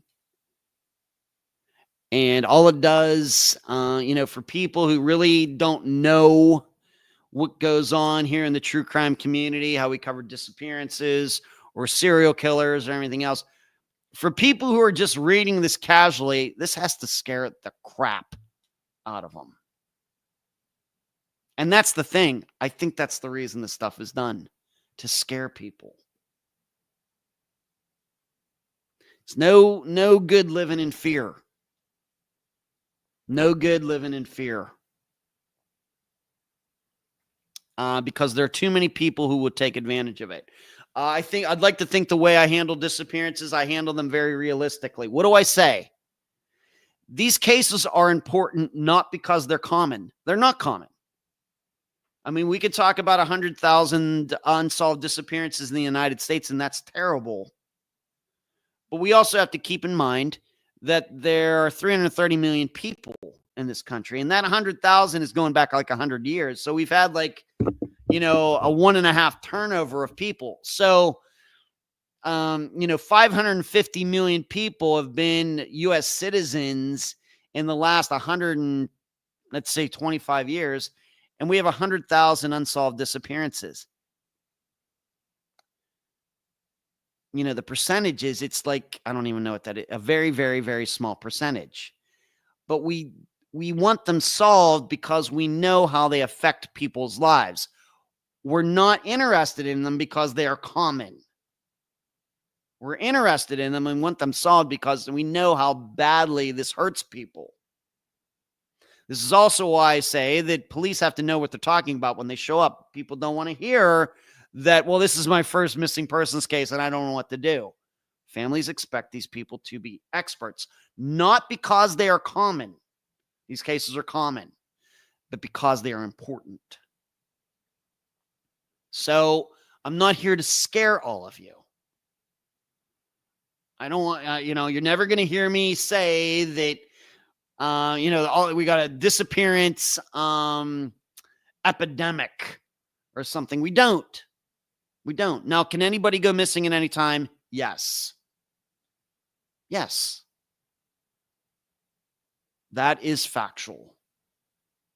But when we look at the overall picture, we have to realize you should not live in fear of going missing. And I'd never try to scare you with the podcast. I try to inform you, put the information in your hands. There are a lot of people out there in the true crime community, in the political community, in the sports community, in the entertainment community, in the science community. They're trying to scare you because they know that keeps you coming back to them. Tell me more. What can I do? Don't fall prey to that. They got you. If you're doing that, they have you. They have you right where they want you. Meanwhile, the family of Michelle Romano, whose body was found in Foster, Rhode Island, said in a Facebook post on their group Justice for Michelle Romano that her killing was not the work of a serial killer. In light of the recent comments being made, we know that Michelle's passing is in no way related to any type of serial killer. We have complete faith in the Rhode Island State Police and our private investigator that the person responsible will be brought to justice sooner rather than later. We would appreciate it if people on social media, news, or other platforms would stop making false statements that our Michelle is in any way the victim of a serial killer. Kinetic, and once again, these people that put this stuff out don't care. They'll keep doing it. And this isn't like Russian trolls or, computer people from North Korea. This is Americans doing this stuff. This isn't people from Mexico or Venezuela or anything. These are Americans putting this crap out there. Connecticut Chief Medical Examiner James Gill said Friday this agency was investigating 5 sets of unidentified remains found this year. Gill said typically police would be looking for a similar manner of death in each of the cases in a similar location. Gill also said serial killers tend to stick to one particular sex. Wardwell retired in early 2019 after seeing House sentenced to 360 years in prison. Wardwell is not a part of any investigations, now heads security, a large corporation. His advice is for investigators to take every lead seriously and meticulously review all the evidence while keeping in mind the person as a family is grieving in their loss. Share information, don't work in silos, Wardwell said, even though I can almost guarantee you that when Wardwell was a police officer, he worked in a silo. Their death should never be a cold case, and it should always be worked on. Wardwell also said investigators should partner with the public and the press to keep the cases alive, which could generate more leads, which also means Wardwell, when he was an investigator, probably wouldn't give out anything to the public because it was an ongoing investigation. Ask for their help. Don't try it. Do it alone. And don't try and do it alone, Wardwell said. Keep the names and pictures out there. I'm sure he did not do that while he was an investigator. It's easy to talk about this now that he's retired. It's also harder now than in the past for a person to commit serial killings due to advances in almost every type of technology, including cell phones, cameras, and DNA evidence, said Wardwell. That's not true. Who, as a detective, created the New Britain Police Department's digital forensics unit. Retired Officer Wardwell, you do know that the closure rate on murders in the United States is as bad as it ever has been, despite all the technology and cameras and DNA and everything else. You do know that, right? I mean, I know that. You should know that. So what you're saying doesn't make any sense. Things do change, and that's a good thing. You have to approach these cases meticulously. Every piece of evidence has to be evaluated and reevaluated and just keeping moving forward. Although I'm sure that Wardwell probably showed up at somebody's house and told a parent, oh, yeah, she'll be coming home tomorrow, and she didn't come home. Kuzman, the Narragansett detective, said his department decided to search the beach even though they realized the Facebook comments were cryptic and likely fake. I don't get it. I guess they just have so much time on their hands. We did have a good inkling that it was someone who wanted attention, but you did it anyway. It's like hindsight 2020. In the end, the department was glad they did the search, even though it didn't yield any results because, they got to go out the beach and maybe they got some sun. But it requires resources and a day's work that could have been used solving actual crimes, he conceded. I feel like some of these people forget that there are human beings behind every body. When you watch something on Netflix, you are removed from that aspect. In the case of these people, they were human beings who were missed. You know what else would stop this? If you would stop being led around by hoaxsters. The more you follow what they say, the more they're going to do it. The more hoaxes they put out there that you feel you have to go double check, the more they're going to do it. When you stop falling for this stuff, the hoaxes will stop. It's learned behavior. It drives me nuts, as you can tell.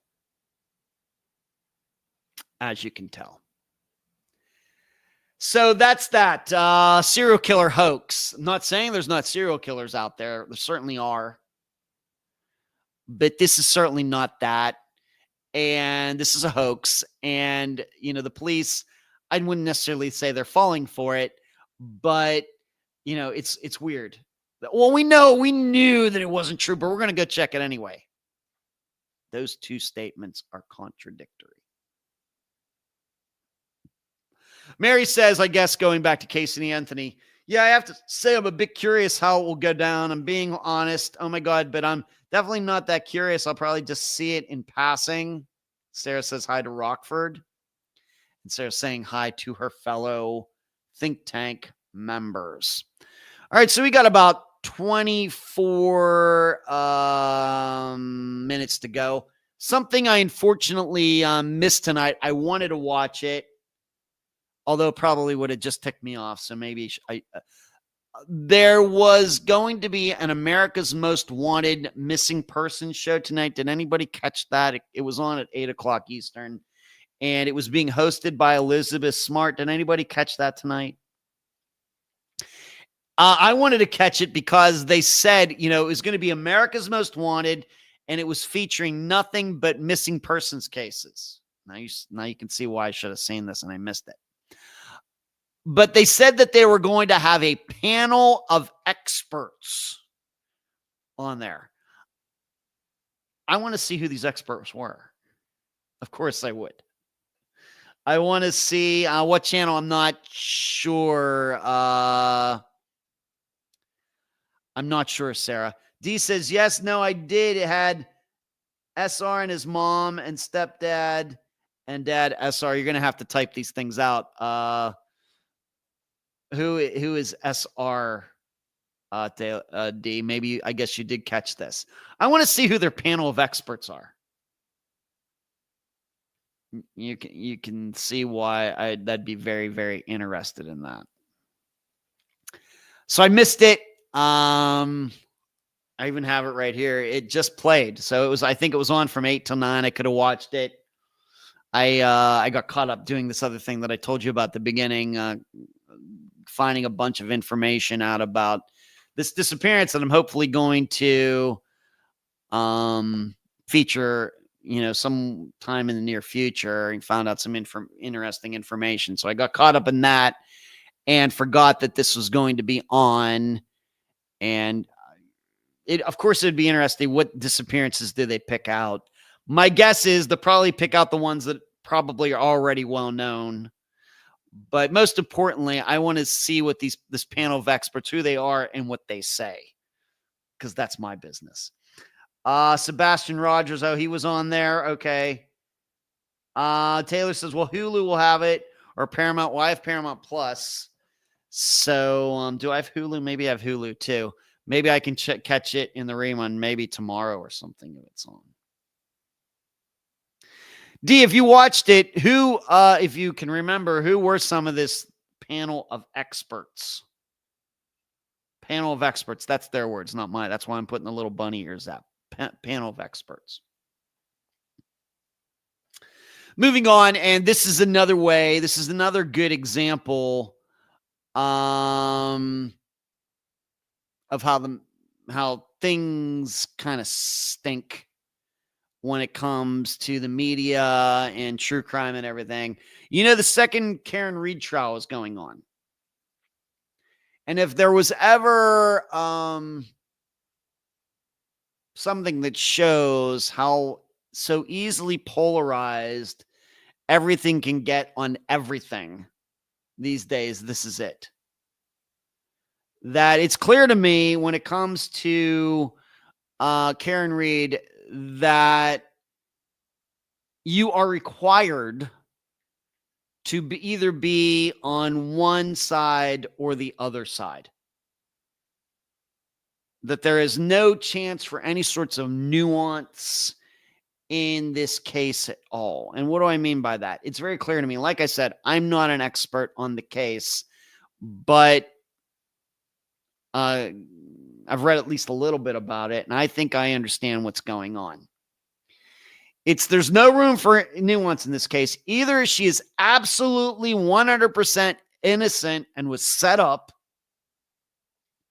that it was all some conspiracy by all these cops, went over there, beat up Mike, the O'Keefe guy, left him out in the snow, then went over to her place and damaged her taillight to make it look like she backed into him. Either she is absolutely 100% innocent and was set up, or you go along with the prosecution that she absolutely wanted John O'Keefe dead at any cost. It's clear to me that and how indicative of our times it is.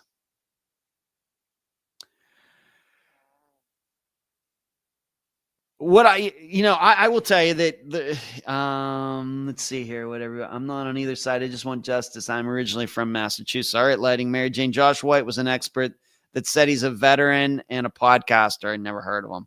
It's on Fox Ed. All right, thank you, Sarah. I believe The Americans Most Wanted is a 3-part weekly series. Docuseries doesn't help her, though. I guess what I'm saying is there's no room. It's clear to me at least, what I think I know about this case is she did back into him. She did hit him. She didn't do it on purpose. She shouldn't have been driving, but she did not realize she hit him. And she pulled away. Is it leaving the scene of a crime? Yes. Was she drinking and driving? Yes. But do I think that she knew she hit him? No. But there's no room for that kind of nuance in this trial. The prosecution is going for the max, and likewise, her defense is going for the max, the opposite direction. She's totally innocent, never hit him. It was all a setup and everything else. It's horrible. As I stated, I think the first time that I ever spoke about Karen Reid, never has a drunk driver been so popular. But so many people would come to the defense of a woman who was surely, if nothing else, drinking and driving is disgusting. Even if she didn't hit anybody. That they would wear a drunk driver's shirts and come to her defense, strangers and everything else. It's no good for our culture at all. She's a drink driver. She could have easily, the way we have to look at it is, she could have easily not hit him and instead gone out on the road and really hit somebody with the front of her SUV or whatever it was and killed somebody that way. Would all of those people still be coming to her defense?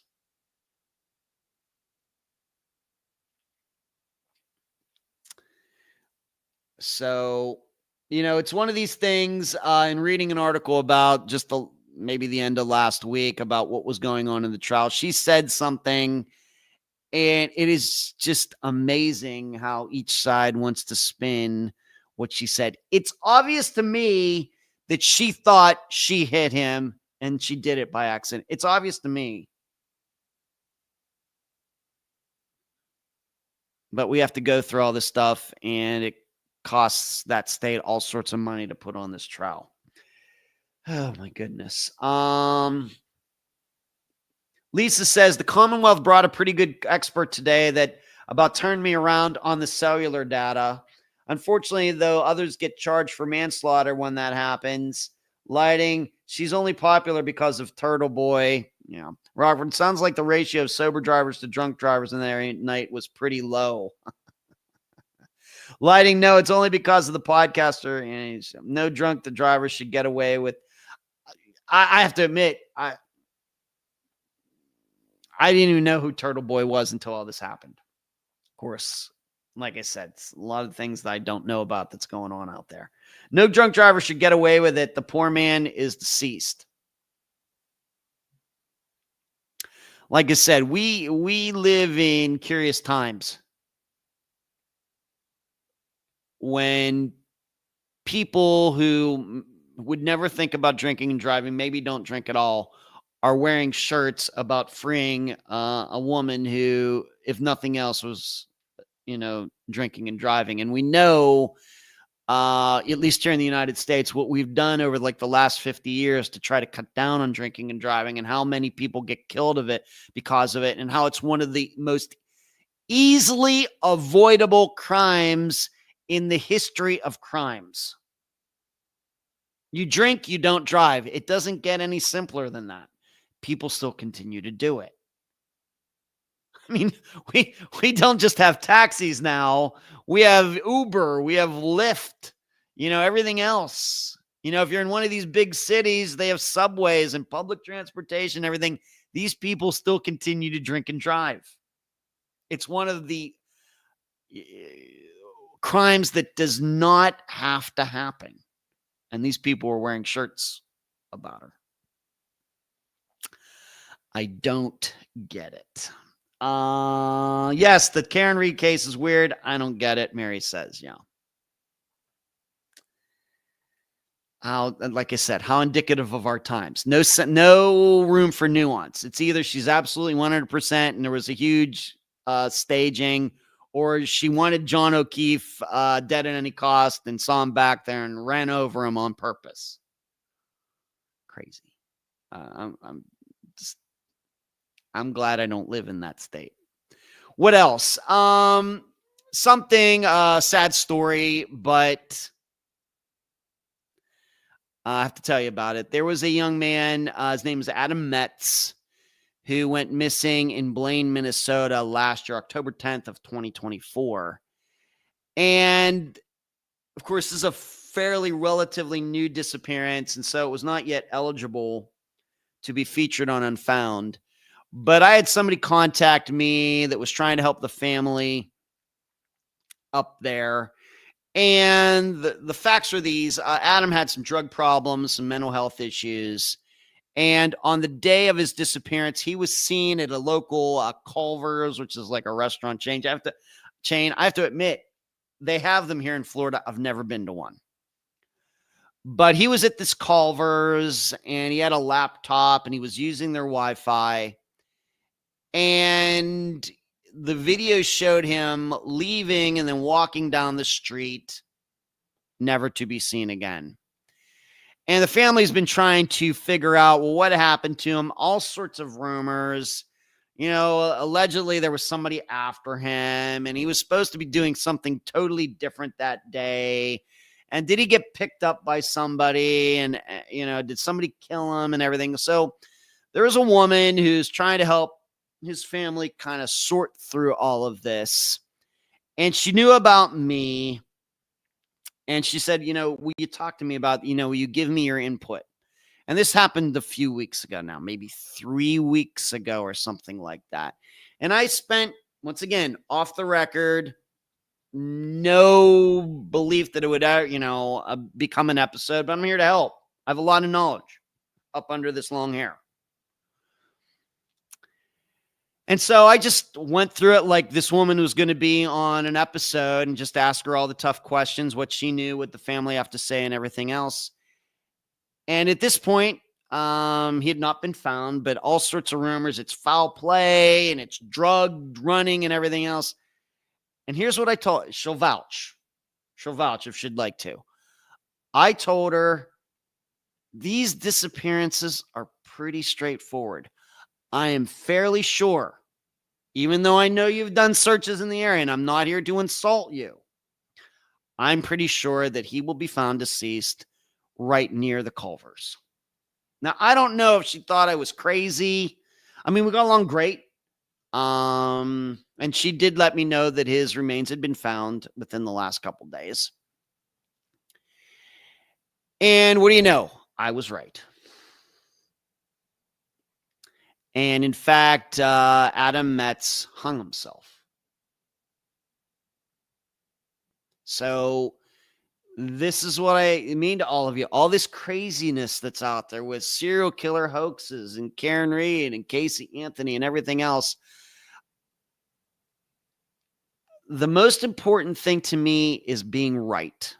Because when you are right, that means you have a very good handle on reality. What is actually going on in the world about anything. When you can make predictions on things and how they're going to go, that means you have a pretty good handle on reality. And that's the reason I think I like to be a good trivia player.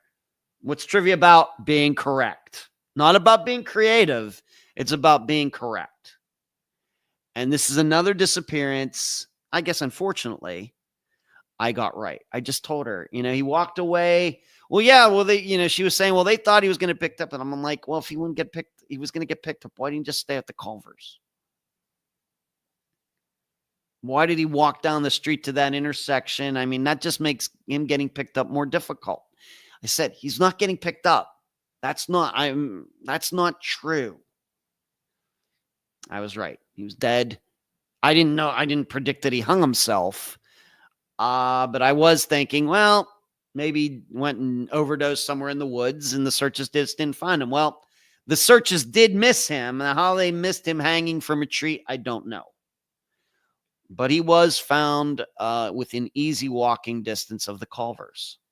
And these kinds of disappearances, they're as straightforward can be if anybody cares. The problem is too many people start allowing their creative sides to get all crazy and everything.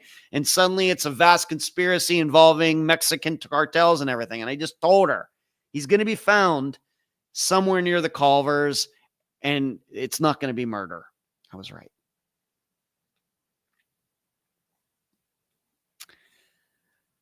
If only more people would listen to me. Sarah says people don't care unless it affects them personally. That may be, Sarah, but a lot of people, Karen Reid, who don't know her, wearing those shirts all over the world. Wow. Pretty lady privilege is all I can think. Weird. Yeah, that's something. Mary Oed, wow, sad but true. So his name was Adam Metz. Yes, Metz. Blaine, Minnesota. He went missing on October 10th, 2024. He had walked away from a Culvers. I gave this woman some insight. I told her, pretty sure his body's going to be found nearby. It was. Even though that area had been searched before, I said that doesn't matter. That's where he's going to be found. What do I say? Within a mile. And I think this was like within a half mile. And I still insist that, even with like Jason Landry, I still insist that, even though I think a lot of people think I'm crazy. Jason Landry will be found, and he will be found, unfortunately, deceased. And he'll be found within easy walking distance from where his car was. Not much of a doubt regarding that. So I got about 7 minutes left. There seems to be something going on in Lonine Rogers. Remember, she was the deaf woman who went missing in Pennsylvania many, many years ago. Her daughter was Allison was the guest. Well, Lonine's husband, his name's Bud, on April 23rd, he was arrested for violating a protection from abuse order. It was put in place after he beat and strangled his former girlfriend. He no-showed to court last week, and they haven't been aware of his whereabouts until then. And he had showed up at his girlfriend's house that afternoon. Well, the update As far as I know, this was a posting that Allison made on her face. I think it was Allison. She says, as far as I know, Bud is still in jail. I haven't been able to find the arrest report online. My aunt called the jail herself to verify he was there, and it was confirmed on the day he was arrested. If any of you are web sleuths, here's information I know. Clinton Randall Rogers, date of birth, March 23rd, 49. Arrest made in Clymer, PA. Been there. In Indiana County, played baseball in Clymer, PA in the late 80s. I believe the charges will be violation of a protection order, expired driver's license, expired vehicle registration.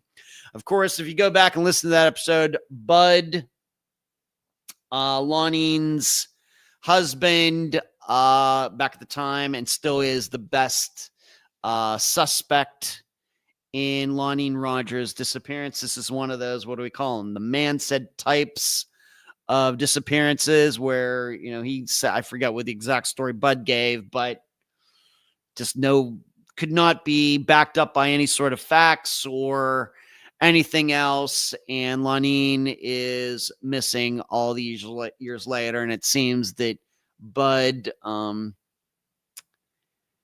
is a bad guy, which I think was, that's the way he was portrayed back on that episode. I think from a couple years ago. So there you go. Maybe, sometimes the way these things work, a guy like this gets in trouble and then they can get warrants for things, and who knows what they might find. Maybe even you might think about like Dennis Bowman. He murdered that woman in 1980, and that came back to haunt him when they solved Andrea Bowman's, his adopted daughter's disappearance. Maybe something like this can happen where he gets in trouble now, and that leads to solving Lonine's disappearance. We can only hope. Maybe something good will happen. Rockford, we don't have Culver's here, but I've had it. And I think it's the best of the major fast food burger chains. Try it. Trust me. All right.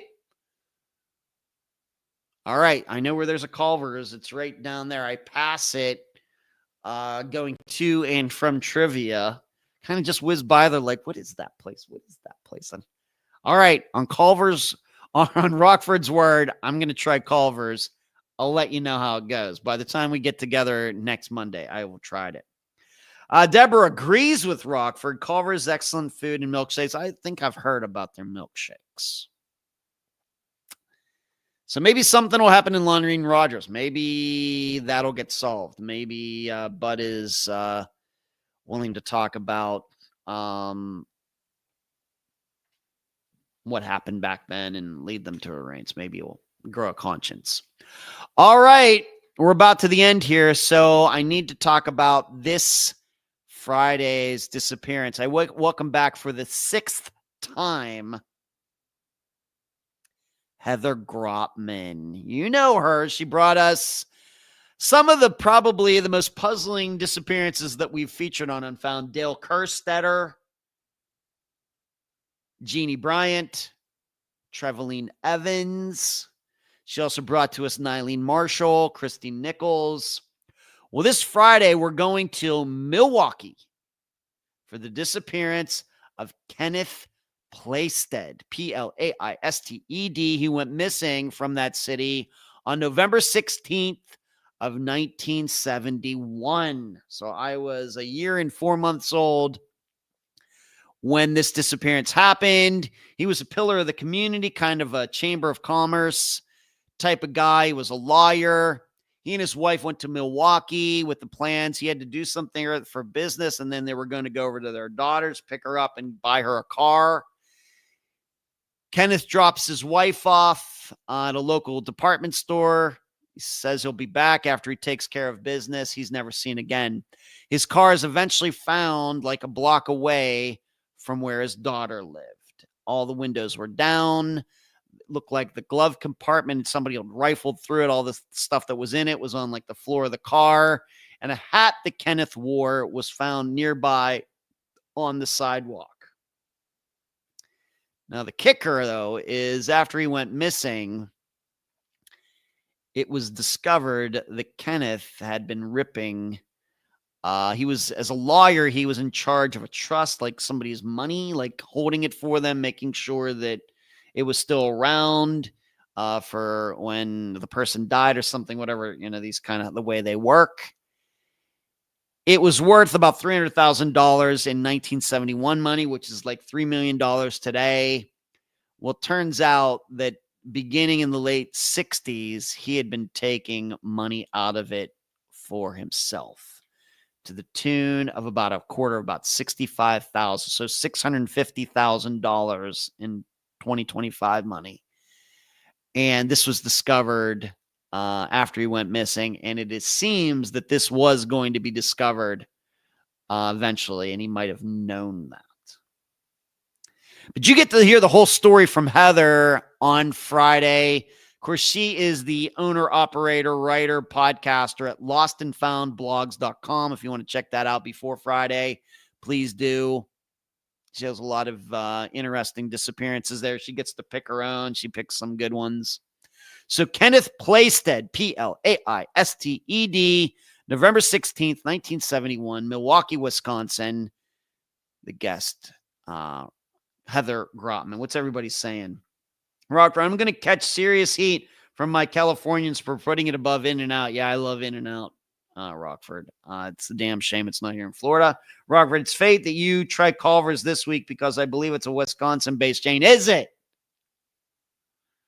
It's some timing there. Nothing's a coincidence, Rockford, or maybe it is. Deborah, good night. She's getting out. Mary, that will be an interesting case. What's her podcast called again? Lost and Found Blogs, all one word. LOSTNBLOGS.com, Mary. And that's all I have for you tonight. Thanks to all of you for tuning in tonight, making some time on your Monday night. Don't forget Patreon, PayPal. Hit the join button below. Support us that way. Like this video before you leave. Subscribe to this channel. Keep your heads on swivels out there, especially when you're driving boats in the near darkness. Charlie, say hi to the kids for me. Good night.